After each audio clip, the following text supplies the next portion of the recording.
Hi, Jason. Good to see you. Hey, Randy. This is Jason Gordon. He's the CEO, founder and CEO of Heartland Acoustics.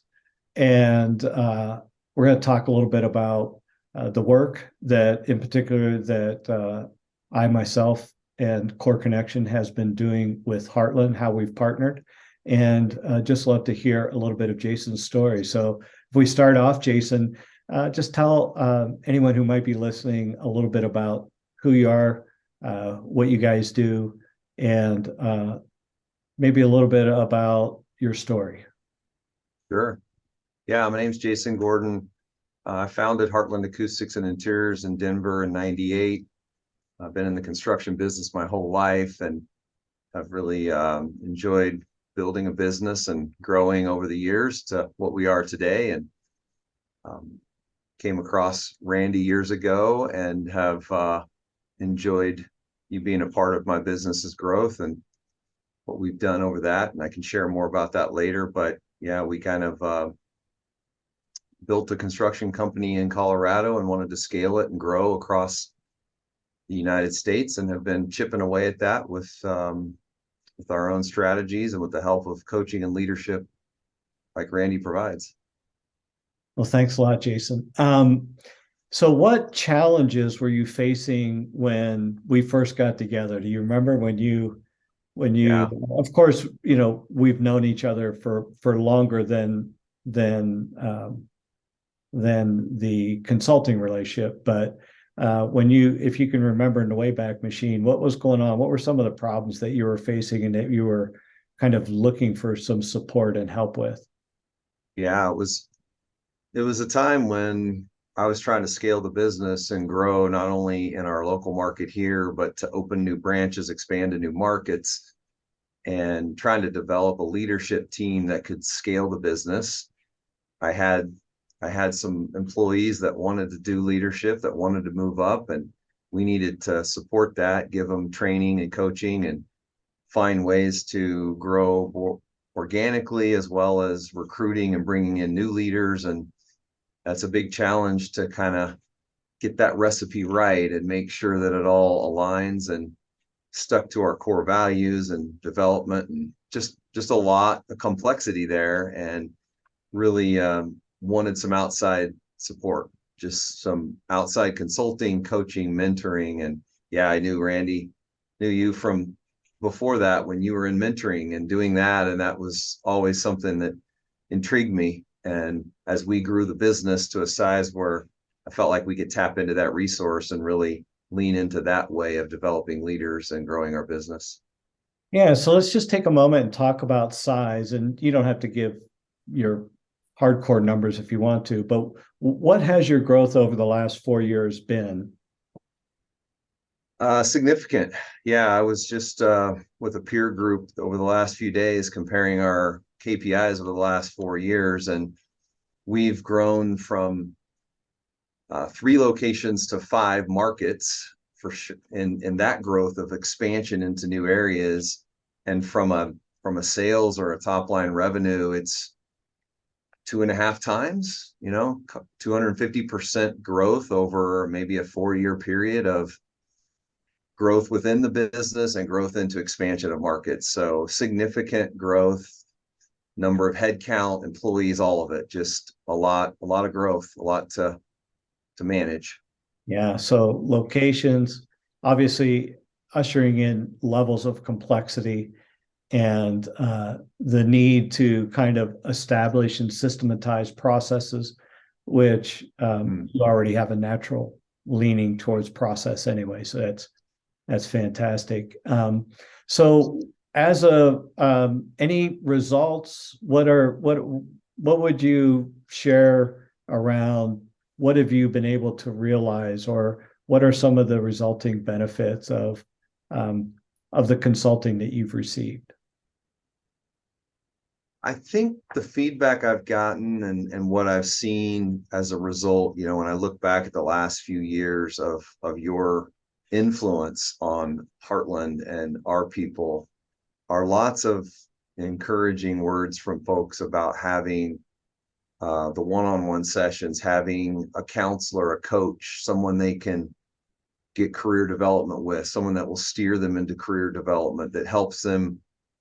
And having it be not somebody inside our business, I think, is a critical success of that, that it's a trusted partner, but it's not someone that's inside our company. And that just that difference allows for more sharing, probably more growth on their part. And then the really cool link to that is that your connection back to the company in a group way to say, let me bring that feedback together in a confidential way to say, this is the team dynamic. This is sort of where we see the team needs some development as well. And, you know, we do coaching, right, with the groups, Randy, and you do the one-on-ones. But when you look at that whole structure of that, it's a really powerful way to get change management and leadership development and kind of all that to happen at once, and really focus on that business development with personal skill sets in there. It's a lot to do, and it takes time. You know, it didn't happen in the first year or two with us, and we've been working together a long time, but you make little steps and you see the improvements, and then you start to see that momentum build. Right. And I know that you've, over the last year and a half, you've undergone kind of a new kind of transformation process. Can you maybe describe that or Yeah. talk a little bit about Yeah, the impacts of um, that?